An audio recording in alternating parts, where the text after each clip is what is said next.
Surviving the first year is hard. Half of all grizzly cubs don't make it.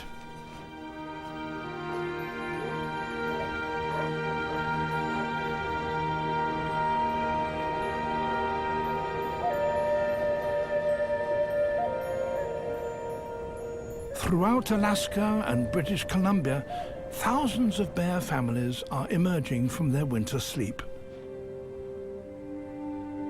There is nothing to eat up here, but the conditions were ideal for hibernation.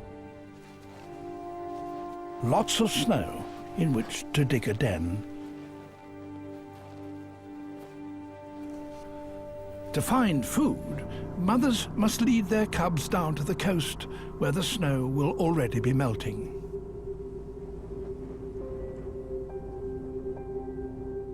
But getting down can be a challenge for small cubs.